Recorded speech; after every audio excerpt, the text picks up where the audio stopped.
maybe our buddies from BlackRock, they might Yeah. be able to just say, you know what, let's get rid of all of these different players.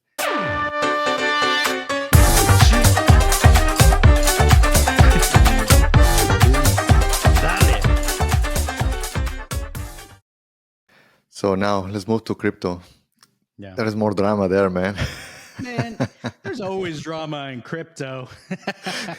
Like when we were trying to build this pod, right? It's like I was telling Eric, like, man, are we gonna have enough topics to be able to talk about? and it's like this, like politics, right? You only have two parties and only the same politicians, and they just come up with news and news from the same thing, and I feel the same.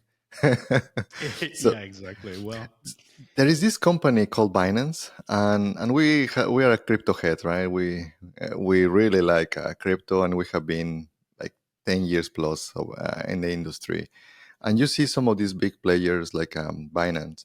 Do you want to say the name of the CEO? his name is CZ, right? That's at least. Yeah, right. Come on, man. Binance CEO Changpeng Zhao. I got it. You got it. You got it. Changpeng Zhao. Well, he got reprimanded. Got his hand slapped by the SEC. So I think he's got to pay a fine. No jail time or anything like that, like what we've heard with some of the others. But I mean, it's 10 years, man. They're saying that he might get up to 10 years. I don't think that he will, and maybe that's the drama that we are seeing, right? Speculating here. Let's do some conspiracy theory here. Maybe our buddies from BlackRock, that we already speculated that they move everything, they might be able to just say, you know what, let's get rid of all of these different players, and they can just keep kind of their investment on Coinbase, because you were mentioning to me that that they had a huge stake on Coinbase, right? So you're a lot of people, if you're in crypto, whatever, you have seen Coinbase, right? That is going to be like the big daddy of the remaining exchanges out here, right? We've seen like FTX go down, we've seen Celsius go down, we've seen several of these places go down. By the way, it doesn't look like Binance is going anywhere. It's not like going bankrupt or anything like that. It's just the SEC has decided to fine them because they didn't follow all of the correct KYC AML laws out here, right? So that's what they got into trouble for. But the theory behind some of this is that BlackRock is here kind of manipulating the U.S. governmental agencies to make sure that, because they know when that spot ETF gets approved, it's going to be a wave. It's going to be a wave of money coming into Bitcoin and crypto, specifically Bitcoin, because that's what their ETFs are. There's some others also, but it's going to be a lot of a big Bitcoin wave, right? So they want to make sure Coinbase is going to be the leading leading exchange, because that's the one that they're backing. I think it's actually like 40% of their. Oh, wow. So anyways, so BlackRock is like, like, hey, let's get Binance US out of the way. By the way, Binance operates all over the world, right? And they have like a Binance US. So if anything happens, it might be their US arm of Binance that's going to be affected. But we're still kind of waiting to see if there's any kind of trickle down effects of that. But right now, it just seems to be like a $4 billion fine for not doing what they were supposed to. Basically, they have to collect all the information from anybody that's using their services, and maybe they didn't do it as well as they're supposed to. So, yeah, which that's what it stands for, right? For people that don't know, AML is basically anti-money laundering. So obviously, because maybe you might have some users in the platform that they were selling drugs, and they wanted to know where they're getting that money. And the other one is the KYC, which it stands for Know Your Customer. So again, it's just trying to make sure that they are not terrorists, or they are trying to figure out so that way they cannot funnel this kind of bad money. But yeah, by the way, I think CZ is worth like $50-60 billion just on his own. That's probably pocket change for him. He's like, don't worry, y'all, I got this. It's at 4 billion. Put it on my tab. Yeah, exactly. So, Yeah, uh, I think that is it's more about if he gets prison, and because he was asking, if you see some of the news, he was asking to the judge, "Hey, can I get out to just go home?" Like I think that it's the he holidays, right? Hey, it's like instead of going to jail right on Christmas. So we'll see. We'll see what is the outcome of that. But it's big news on the crypto space.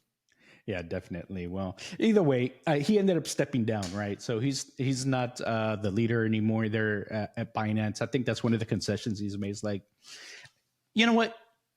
You in general understand a lot of these rules going into it, and you're like, hey, there's just a lot of uncertainty in all the regulations in the US, so that's also what kind of led to some of this. But he kind of knew what he was doing, so he was like, I'm going to make as much money as I can while these regulations are kind of like in flux.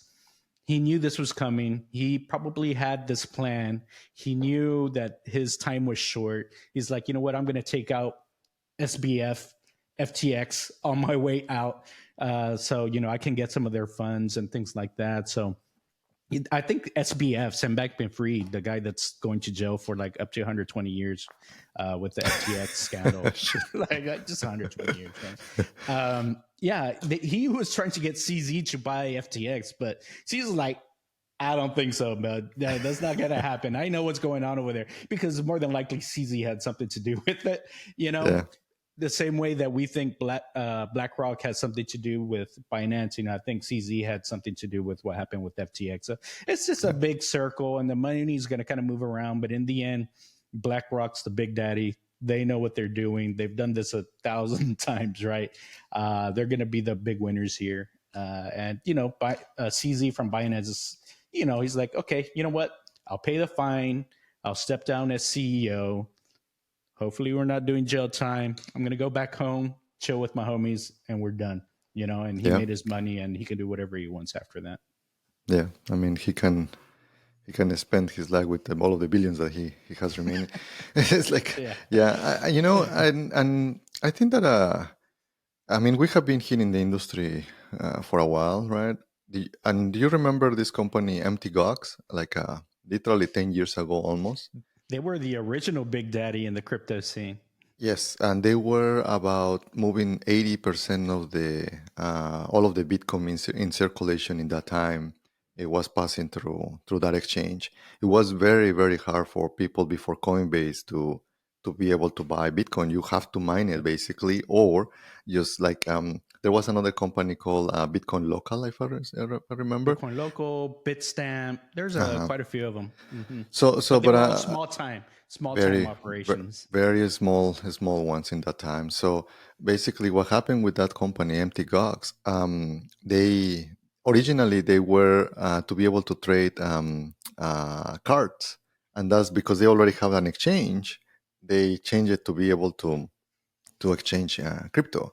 So that's Empty Gox, Magic the Gathering. So that's right. Cards, like physical, like cards. They were a card trading site. Yeah. Yeah, like Dungeons and Dragons type of those cards, right? Mm-hmm. To be able to play around like those type of games. And they had the engine. So like, well, we should just start like allowing people to buy and sell Bitcoin. And they became, like we said, very, very big. Well, the problem is that they had a bug in their systems, and hackers actually start donating Bitcoins. In some point, I have coins there, and some of our friends as well, and they lost a shit ton of coins. Yeah. In some point, nobody could actually get out their coins. So and literally they closed the company, right? And it's taking almost 10 years because this has been in Japan. So sometimes we shed in our laws, right? Like, hey, the government is not doing their job. But guess what? I mean, 10 years is a long time. We've come a long way with kind of what we started with MT Gox to kind of where we are now with FTX and Binance and things like that, Celsius. Yeah. So, and exactly. So, and guess what? I didn't learn my lesson. Later, there was a BTC, right? Which also was shut down. And after that, that was Cryptsy. And then that is just as serious. And that's the reason why I'm not too against having corporations, right? Like Fidelity or maybe BlackRock, because they have been in the business for a while. They understand the government. They understand the regulations. Yes, it makes it a little bit more friction, but I think that play out between the old school of banking plus all of this new, it's very likely that they will remove a lot of the friction that we currently have on the banking industry. So I think that is good for the financial products. But yeah, right now it's just the Wild West, and I'm just so tired of these corporations just getting destroyed, right? Because they're not doing the minimum, which is like, come on, man, just at least know your customer. Know who's sending you the freaking money.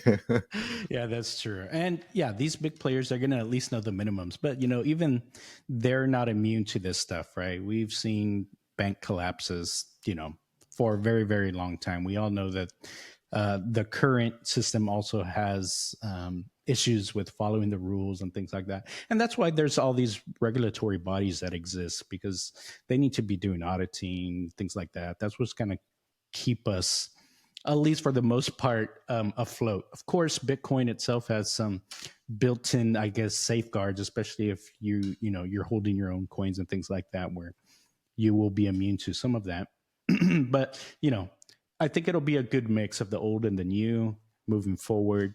I think it does make a lot of sense. So, Yeah. like, so I've mentioned before also, like, Celsius, I had some funds in Celsius, and I think their bankruptcy proceedings also just finished up, so we should be hearing something here pretty soon. Maybe in January we might start getting something back, so at least the percentage is okay. I think maybe 60 to 70% we might get back in terms of the funds that we had locked up in there or lost in there, so that's pretty good news. And hey, what's really weird, have you heard this retail clawback stuff on some of No, these exchanges?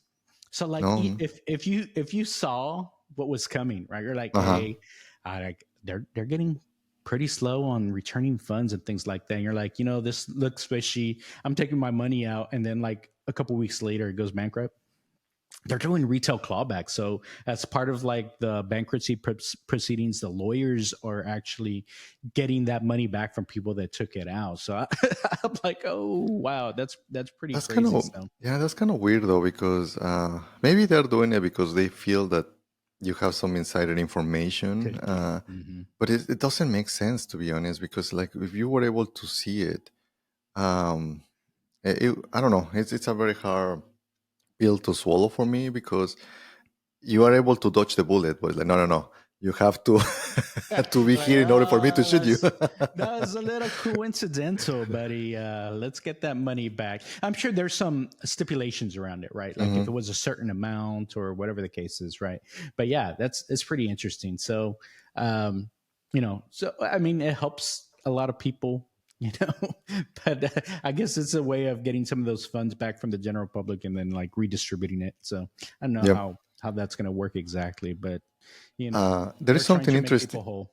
Yeah, there's something interesting about empty gogs, because right now it's all again in the news, because they say that they're going to start repaying after 10 years. Hmm. So they went bankrupt, and usually there is laws for bankruptcy. But here is the funny thing, because crypto was going bananas on that time, the company had more funds, and it didn't make sense actually to be bankrupt, because the value of the Bitcoin was up, right? So Hmm. what the trustee in Japan did, it was selling enough Bitcoin to be able to repay everything that they lock it down. If I remember, they lock it down to $400 per Bitcoin. So they had all of the money to be able to pay all of the lock price of $400 in some point, because obviously now the price is $38,000. So the remaining, they can return it as BTC. It is speculating that maybe they're going to return between 16% to 23%. They don't know, right? Hmm. But we'll see. We'll see. A lot of the original hodlers, Bitcoin hodlers, those are the OGs. The OG holders. Well, hopefully everything works out. I know they've been trying to get to this point for a while of releasing kind of the funds that were locked up and tied up in the bankruptcy. What was the guy's name? Is that Carpellis? Mark Karpelix. Yeah, like Carpellis. dude, there is a lot of memes when the guy was going into his office, like, "What is my crypto? Give me my crypto!" Right? And there is even another guy confronting in front of him, is like, and the guy and Mark Karpelix is just like drinking his like a Starbucks or equivalent coffee. Carpellis was he's a French guy, right? If it was, it's very, very weird because a French dude living in In Japan, Japan. right, and doing kind of this Bitcoin thing, right? So, I mean, the guy is sharp to be able to create it, but he just made a mistake. I think that he didn't have the right person to, or the right team to be able to have security. That was basically what happened. If he would have like the top-notch security, he will be the Coinbase, right? He was the main company in that Yeah. time. So Just maybe grew too fast, couldn't keep up with the amount of volume that was coming in, and then thought they were going to be okay and cut corners. Who knows what it is? But yeah, you have to have top notch security on all of these exchanges. mhm. So I mean, that's what's going to keep things safe. Yeah, for sure. All right. Well, I think that's all we got for today. If you like our content, just be sure to like, subscribe, comment. I know we're hearing lots of comments lately, so it's good to hear some of the engagement that we've got in the community. I think it's pretty good. Any closing thoughts, Mondo? Yeah, I think that we should make an episode on the comments, and then we'll start bringing up some of the comments. Yeah, I think that's a good idea. We should start bubbling up some of the most popular comments. So make sure to get your your comments in, and maybe we can make one of the upcoming episodes. Well, hey, that's all we've got for today. Keep doing it sin miedo, y'all. Have a good one. Bye. Bye, Sin y'all. miedo.